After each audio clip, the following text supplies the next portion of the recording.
everyone. Hi, this is Maxidan. Yawa.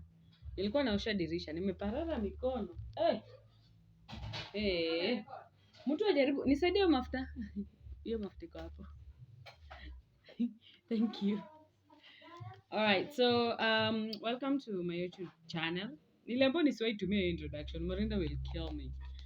Alright, so my name is Maxidan. If you're new, if you're old, if you're a regular, then you know how we do. Sindio? So on the last video, I promised you guys a story time. Yeah? And today I have a story. A beautiful story. Uongo, si beautiful. So, I want to tell a story about an uncle of mine. This man, thank you. Nimeletewa githeri. This uncle of mine is one of those very violent people. You know those very violent people. Those people are just mean. Yeah, I don't know if he's still violent. He was. I haven't related with him up close for a very long time. So hata sijui siku hizi ako aje ama anafanyaga nini. But this man was one of those men who would beat up people. Like literally this guy would beat you up for a reason or no reason. That is how they would communicate. They would beat you up for either a reason or no reason. I don't know. Ada, kuna story na tell hapa hivi. So unajua mse? So, my sister's making me a call. Where? Endo pigia simu na huko. Alright, so this man had a wife. His wife, I can't remember, but his wife had a daughter. Had a daughter before he married her. And then this daughter died and they had another daughter. So my uncle would beat up this wife of his so badly, like it was bad. I think I'm even traumatized chini ya waba, or I'm just traumatized. This man would beat up his wife. I think I should call Ada here to also help me tell this story. Ada kuja to tell his story. Yani, it was so bad. And this man would beat up his wife, beat up his children, beat me up. Yani alikuwa anapiga kila mse literally. Like, alikuwa anavutanga hadi bangi. What was wrong with that man? Okay. So anyway, so this man was very violent. He would beat us up. And I remember this one time, the one time that made me say, I am never getting married. I am never marrying a man. I am never getting away from my parents' home. That was when I was a child. I had parents. Right now I have a parent. When I would never get out from my parents' home and go to another man, to a man's home in the name of being married. As in, this one time he beat up his wife. Mwanamke alibleed thoroughly. Alafu I'm being called to go and pick up the shirt that had blood and throw it away. I was what? 10 or 11, somewhere there. And I think that was the creepiest moment of my life. Not the creepiest. There has been creepy moments. But as a child, that was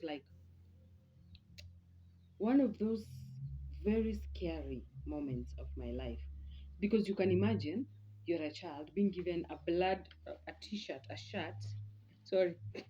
shirt full of blood all over it to go and throw away. It was scary.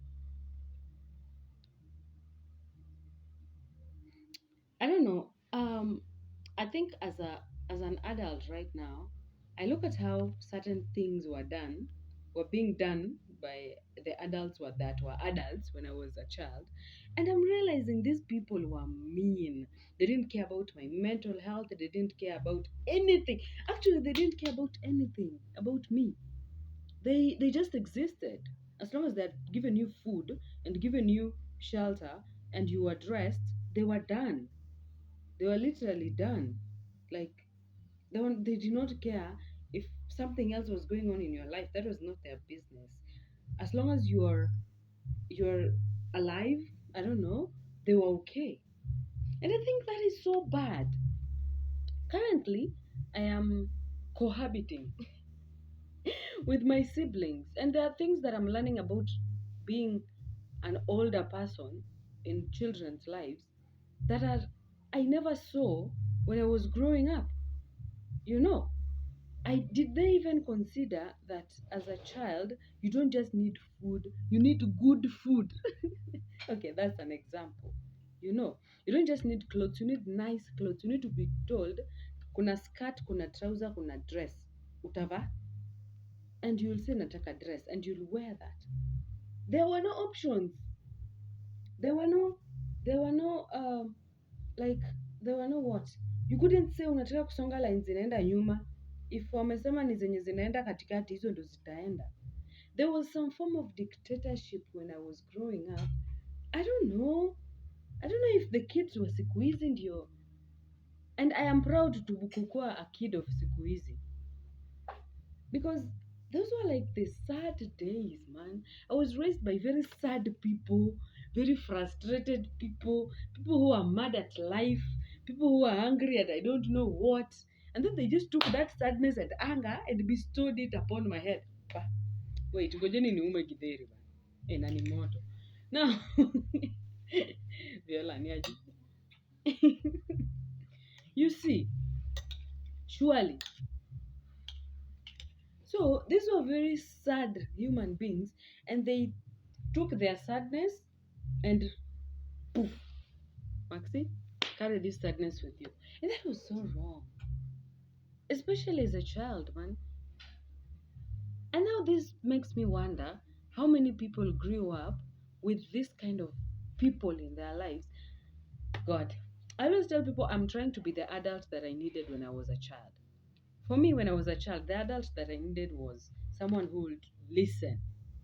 Not to listen to me at ECG when I talk or whatever, but listen beyond what I was saying. You get. Sometimes, recently something happened to a friend of mine.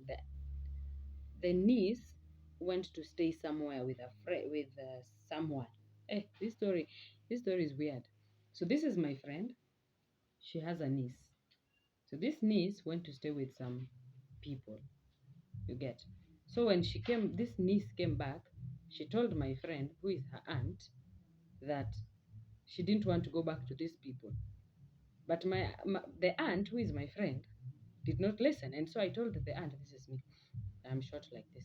So I told the aunt, niaje, wacha kuwa mjinga. Will listen to this child because maybe wherever place, the reason why they don't want to go back here is because something is happening there.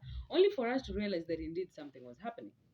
And I always tell people, if only, I don't know, if only as a child there were things that people listened to, actually listened, actually decided to listen, I wouldn't be the me that I am, or probably I would be, I don't know, I wouldn't be as bitter as I was for some years.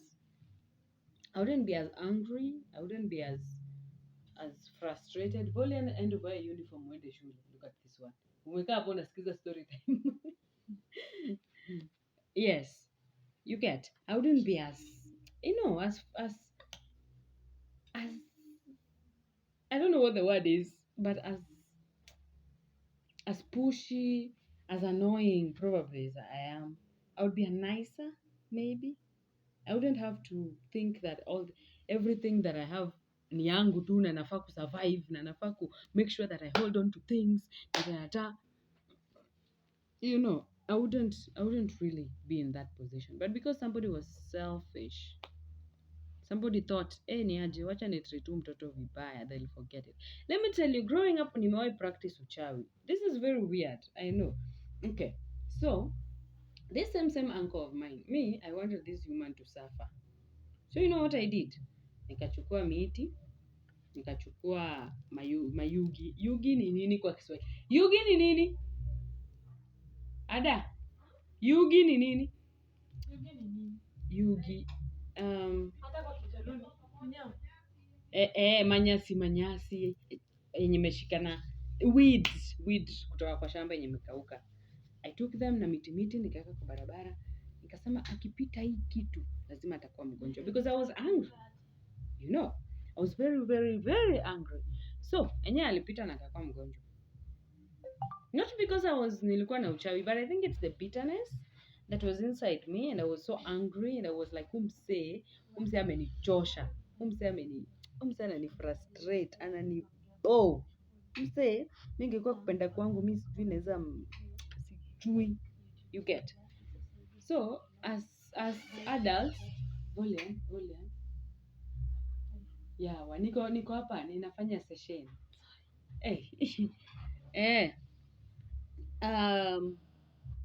Hata nimelose track of thought. What was I saying?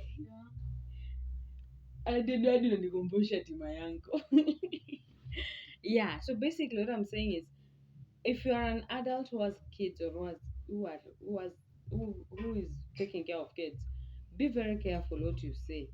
Be very careful. Or just don't talk. Keep quiet. Talk when necessary, because these kids will one day grow up and they'll remember that you existed, and they will be hurt by your existence. They will even say, ule mse mbona hakuwahi kufa. They will. Trust me. I said that about people. So many people. So yeah. Anyway, I think I'm done for the day. Thank you so much for listening to this story. And you can always send me your stories so that I can tell them, or you can join me here so that we can tell our stories. Sawa sawa. Aya. Meanwhile, if this is your first time here, my name is Maxi Daniel, aka Chale Mrembo, aka Mtoma Pesa. Hiyo pesa niko nayo mpaka niombe. Alafu, what else? I have a business. I have businesses, but there's a new baby in town called Chale Mrembo Closet. You can always check us out on Instagram and Facebook, and you can always also give me a call. And also remember, we have Choma na Art. Wow! We have a letter change coming up in 20th August. 20th October. Why am I mixing my dates? I think because watu wanaongea hapa around me. No, watu waongei maji. So niko tu zangu. So one, we have a letter change on 20th October. It will be on Mashujaa Day. So your job is to be a shujaa by providing us with food, providing us with clothes, providing us with which kind of shoes? Toka hapa. Providing us with shoes and nice stuff. Sawa sawa. If you want to do so, I'll leave the number on the description, and then utaangalia ama hapo kwa comment section pia I can leave my contacts there, and then you'll give me a call. Meanwhile, my people are preparing to go to school tomorrow and the day after tomorrow and the week to come. Na wapendi shule, so ndio maana wananifrustrate, wananipigia kelele nikifanya kwa pair story. So thank you all so much. Allow me to go back to my githeri with waru and a lot other things. Love you guys. Bye bye.